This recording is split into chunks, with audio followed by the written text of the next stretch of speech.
I guess since we're talking about confidence, I should just put my money where my mouth is and just take this off, because this has been very hard with confidence. This has challenged me a lot. I lost my hair April. I shaved off the rest of what was there. It's from COVID. And I wanted to hermit for months. I was like, I just never want to go out till my hair comes back. Like, I just want to stay in the house forever. Like, it's been a long process and a long journey. I'm coming out of it a little bit more now. That's why when you said the confidence thing, I was like, look, I got this. Like, I don't want to hide. Like, what do you mean me? Like, you know, I think that's probably because of the post that you saw. Yeah, when she kind of, I guess, revealed it to everyone on social media, well, what she was struggling with and going through with post-COVID, and then how it had an effect that not many people had, obviously, and there's more details with that. But when she posted about it, it was a beautiful, long post, and I appreciate great writing, and for you to take your experience and the way you communicated it with the world, knowing you as a friend, like it was so beautiful to see that this is the hand you were dealt, and this is how you are kind of rolling with the punches, rolling with life, like honestly, like rolling with what you were dealt and trying to figure out how to help your situation, work with doctors and understand what's going on, and not admitting a kind of like a defeat in a way. But it was so touching to kind of feel that, like, what you were going through and everything that had leading up to that point. It was just so beautiful, and I was so touched, and I was like, as I was thinking of the series of just talking about, like, with this topic, confidence, I just kept thinking of you. I love that. The most confidence I've had since this all happened was the Lizzo concert. I was taking my 14-year-old daughter, to her first concert ever, Lizzo, and I was deciding, what do I wear? I'm gonna get a pink wig. I went wig shopping, and I just didn't find one I really liked, and I thought pink would be so pretty. Then I stopped and I said, Natalie, like, why don't you just, like, go like that? Like, Lizzo's up there on stage, like, living her truth. This isn't really my truth, sort of. I mean, it's what I'm dealing with right now, but she's just being herself on stage, and she's emulating, like, be yourself, be who you are. Again, this isn't really who I am, but this isn't who I am, but being myself and being crazy and putting myself out there is who I am. So I was like, all right, you know what? I looked at her album cover. I don't know if you guys have seen it, probably, but she has the sequins on her head, I think. And I thought, what if I put glitter all over my head? So I toyed with the idea for a little while, and then I took a big thing of glitter to my daughter's friend's house where she was, and I had 3 14-year-old girls. I just doused my head with body glue and glitter, and it turned out really, really cool. I had a little liquid courage, I'm not gonna lie. I had a couple drinks to kind of, you know, This was walking into a huge arena. This is the hockey stadium in Tampa, so it's a huge arena, like, full of thousands of people. This is the first time I've ever walked out in public. I was gonna say, was this the first time that you publicly... So I had gone on my birthday dinner. I was with my tribe in St. Pete Beach. Like, it's a completely different, and it was the first time I ever went out without my wig, but it was a very small, like, my closest friends at a really cute beach restaurant, and out of town, like, and people were so nice to me, like, crazy nice. So this is the first time really in front of thousands of people, and again, I'm 6 foot tall and bald now. So it's like, and glitter. and glitter. And here I am, like, I just want to, like, get in the back seat and not be seen with my glitter head and my 6 foot tall body. Like, so because of that, I've had to kind of, like, push and be like, I know people are going to look at me. It's just, and I'm tall. I mean, they're gonna break their necks looking up. If they're gonna look anyways, I might as well be true to myself, be a good example for my daughter, follow what Lizzo's preaching, and go in there with glitter on my head. And I did. And I remember getting out of the car and going, okay, here we go. And the weird thing is, as we were walking up, I saw another alopecia girl walk up the stairs, and she was too far from me. I really wanted to go, hey, like, me too. You know what I mean? I wanted to be like, I want to, like, hug her, but she was too far away from me to get her attention, or to, you know, I'd have to run, which would look ridiculous. People were so nice to me that night. But I remember walking in, and, like, I was telling you that I put horse shields on when I'm out in public.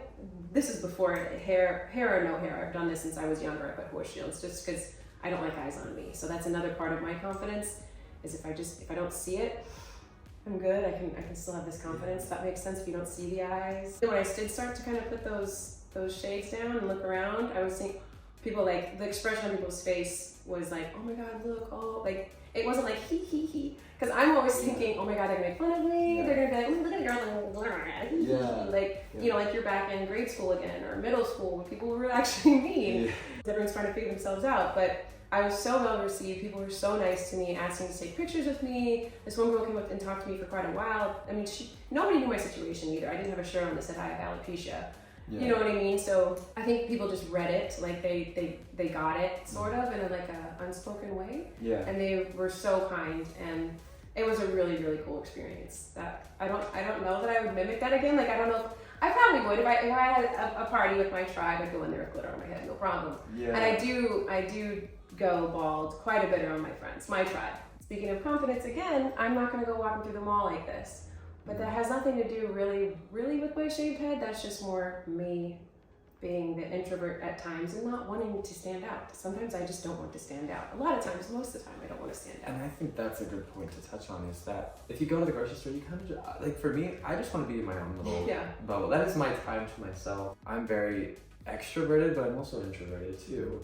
And I need to recharge, and I need to recharge that stamina inside. Or it takes a lot of energy to be extroverted in certain situations, like having that time to yourself, introverted, and being in your bubble. And I just need, I like to have my own time to myself, space, to read a book or something, just to recharge from being on the complete other side of the spectrum of like an extrovert. It's so true. It's a very common introverted, extroverted personality. And I see that a lot with people the more I talk to them. Yeah, 100%. What are your kind of like recharge moments for you?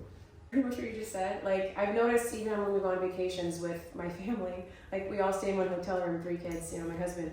After too much stimuli, I have to put like my noise canceling headphones in and like maybe turn on Netflix on my iPad and just sit in bed and just kind of zone out a little bit. Because I do feel like I'm always on, which isn't bad. That's just how I am. That's how I'm wired. But when I'm not on, those are the times when I don't want to go to the party, I don't want to go to dinner, I just want to sit in my bed. Honestly, my bed is like my safe space, I love it.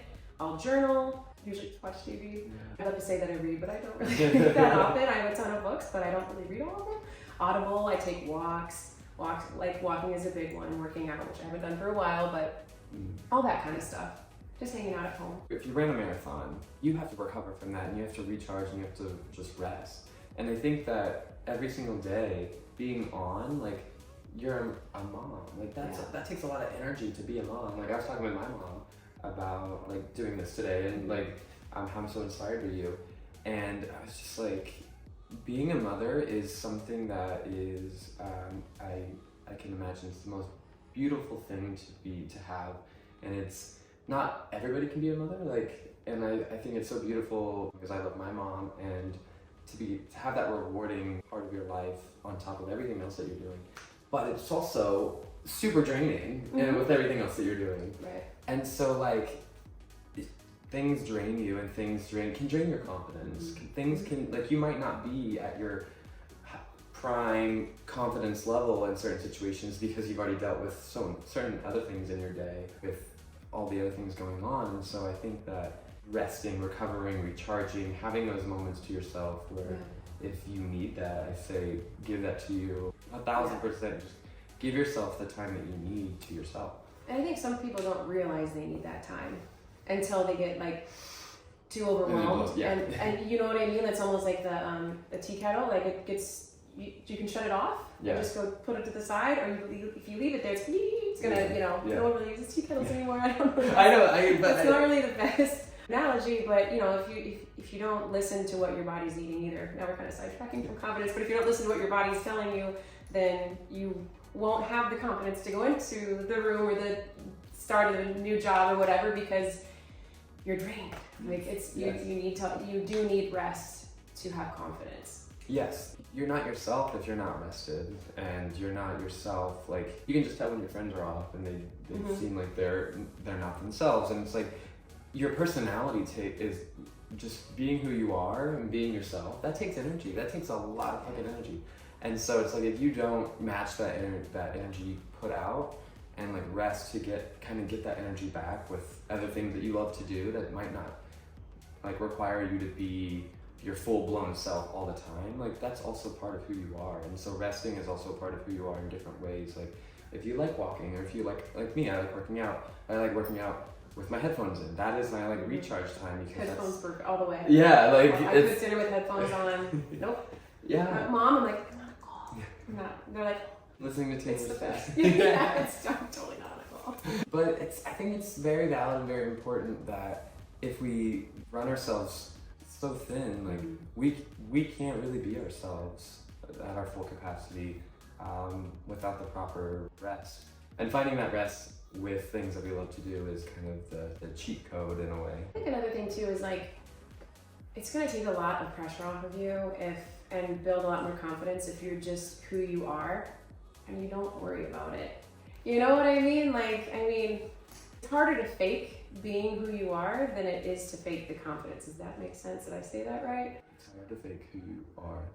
It's easy to fake confidence. Like, that to me is easy. I can't fake who I am. So I'd rather fake confidence than fake who I am, or just not go, to be honest with you, at the end of the day. But I think being yourself and not holding back and just going full forward with that, your confidence will just get higher and higher the more you're just being yourself. And you don't give a shit. You just have to be yourself. And everybody else is going to love you because you're being yourself, and they're going to feed off of that. They're just going to be like, I wish I was myself. I wish I could. They're not really thinking that, maybe. Yeah. Like subconsciously. I've done that. Yeah. I've actually sat back and gone, oh, I wish I could be like that. Like, wish I could be more. But that's probably on one of my bad days where I'm not the crazy one in the room. I'm usually the craziest one in the room. Yeah. And I don't care. I actually like it. And if somebody doesn't like it, then they're probably not my friend, and that's fine. And that's cool. You're not part of my tribe. Everybody has a tribe. I feel like we could divert into like all these different conversations all day. I'm trying to keep getting back to confidence, but I think if you're confident with who you are, no matter what that is, you could be confident that you're quiet, you could be confident that you're loud, you could be confident that you're shy, you could be confident that you're short, you could be confident that you're tall,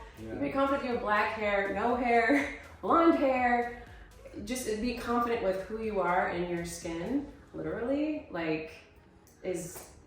will bring your confidence up. I saw this thing on social media. It was an account that they post these graphics, and it's like little circles, and I'm a very visual person, so the graphics were visually, there's empty circles, and one kept getting bigger filled up with more of a color, and it said like, each and every day I am learning to be more and more myself. And I think that is so true, because like my social anxiety experience back in the past, like I was hated for who I was, and like struggling in the closet as a gay man in Indiana. It's been a journey and a struggle to be confident in who I am, and so every day there is a new learning experience where I find that I am more comfortable with who I am and presenting myself without that kind of shutter down. I'm not going to present my full self to this person because like I have a fear, or I'm afraid, or when it... Yes, that's so true. That's so spot on. And it's or like... they're going to think this about me. Exactly. So I better be quiet. Why? Why minimize Why yourself? would you care about that person? I'm sorry, like I care about people, but if they're judging you, then you don't need to worry about them. You know, and... Taking away from who you are to make someone else comfortable because you're afraid of their judgment or what they're going to say about you, when that person doesn't even matter. Right. Like, they don't matter in your life, and they won't matter in like maybe 30 minutes. And I struggle with this all the time, where I'm in certain situations where I don't even know people, that are just random people, maybe at Publix, and I'm just like, oh, I'm just gonna reserve myself because I don't need to present who I am to these people, because I'm afraid of being judged, or they're not gonna accept me and they don't matter, so I'm just not gonna be myself. That is still something I'm just working on, because it's like, I want to be myself no matter where I'm at and who I'm around, and like I don't give a fuck. And that's hard, and it takes, like I said, I related so much with what I saw that post, because it's like each and every day I'm learning to be more and more myself in every situation, and to be more confident in who I am, and to be confident with the person that I am, and it's definitely a journey. The other thing too that I try to always remember is nobody cares. Yeah. Like sometimes I'll be like, oh, people are looking at me, and I'll be like, nobody gives a shit, Natalie. Nobody cares. Everybody cares about themselves. Like first and foremost, it's survival mode. Like it's literally, it's like a carnal thing that we've done since we were cavemen. Like you care about yourself and your own existence and your survival. Yeah. Obviously take that up a couple million years or whatever. Yeah. Nobody really cares. They might look at you and go, I like that shirt, or I like that necklace, or I like your hair. But when they're looking, you're thinking, oh, they're saying they don't like this about me, they don't like that about, oh no, I knew I should have worn this outfit. And you start going down the rabbit hole, and it's like, no. 9 times out of 10, I think people are usually thinking the best. At least I am. I would hope that everybody else is, but if I'm looking at somebody and I have my RBF face, I'm usually thinking, man, I love her hair. Oh my God, I love anybody's hair at this point. I love her shoes. I love her pants. I wish I had a body like that. I wish I looked like, I'm comparing myself to her. It's to where she's up here. She looks great, and I'm admiring it. But she's probably over here going, oh, I see that girl looking at me. She's got her RBF face. she doesn't like my outfit. I'm too fat. You know what I mean? Like, really, people just, if you just go, nobody gives a shit. Nobody cares. Like, they really don't. Like, walking down a runway with all these people looking at you, nobody cares about you. They just don't. I know it sounds horrible. It sounds kind of awful in a way, but it also is very freeing in another way. Yeah. So when you're walking in the mall, being who you are, I mean, unless you're like walking like crazy, like nobody cares. Like they're caring about themselves 24/7. If they think about you at all, some random stranger, it's going to be for a second or a millisecond. If it's a friend who's judging you, it'll be maybe 2 minutes total out of their day. Like I've gone through situations where I'm like, oh, my friend is being weird. Why is she? And I'm like, she's judging this about me. Okay, well, you can't let your whole 24/7 be worrying about what she's thinking because it's for 2 minutes on her. Yeah. Does that make sense? Yeah, that's draining too. Like once you like slowly eliminate that like care, you caring about what other people are saying about you, that also is just so draining. So just be kind to yourself and just. Even if they're talking about you, who gives a fuck? Like, who gives? You're mad. I think it's cool. Oh, who cares that much to like to worry about like what other people are saying about you? And that is easier said than done. And me personally, I still struggle with letting go. It's like letting a piece of that something go. To let go of any kind of fear, worry that you used to have with that situation. When I start talking to people, that is when my social anxiety just really kicks up because like I'm thinking what they're thinking in their head and they're like, oh, are they looking at me or what are they thinking? Like, does he look? It's just, you can go down that rabbit hole. Oh yeah. And it's like, you just gotta like let go and just, if you want to look at it from a different angle too, it's really not fair to the other person that you're talking to because you're putting thoughts in their head that likely aren't even there. So if you're at Abercrombie & Fitch and you're buying a shirt and the cashier's like, oh, did you have a good time, blah, blah, blah. And you're like, oh, and you're like, oh, she's looking at me or whatever, like he's whatever, they're analyzing me. It's actually unfair to that other person.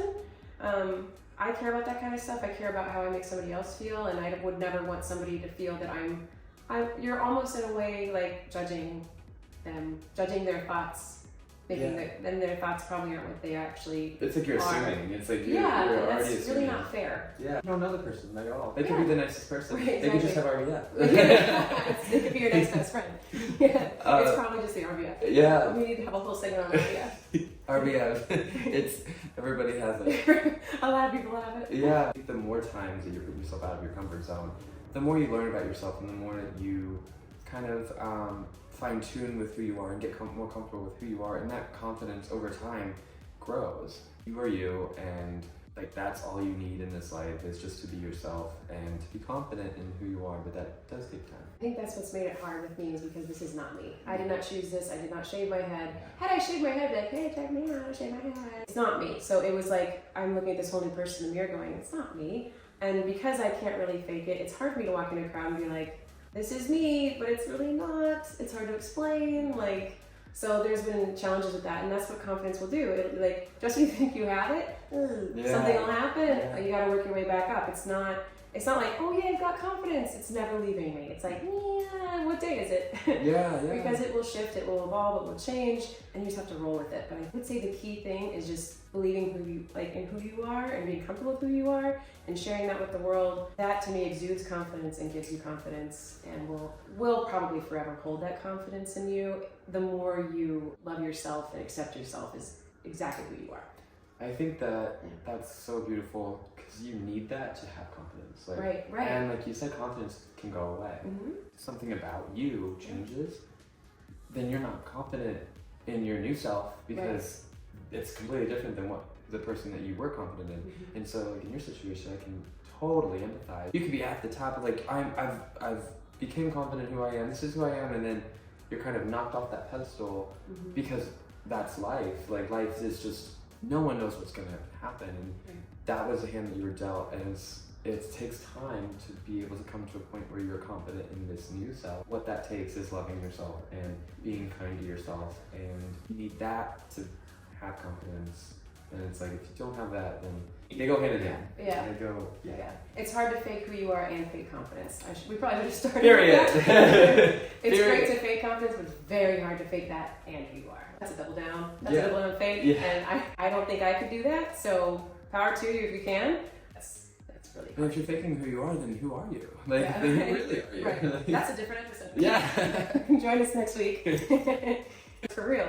You got to figure that out first, maybe, and then come back to the confidence one. But you are who you are, and it's just, you don't have to think about it. I can say that's probably the easiest way to know who you are, when you're not thinking about it and you're just being who you are. When you enter, like, if you're in your tribe, you're going to dinner with all of your loved ones, and like, you have no question in your mind about like what anybody's thinking about you, because you love every single person at that dinner or wherever you are. If that is like your authentic 100% self, and like that is the person that you love, and like that's how I compare. Is like when I'm with my best friend, that is the person who I truly am, and or when I'm with my mom, like I know that is who I truly am, and I love that person. It just isn't the person I show everybody yet.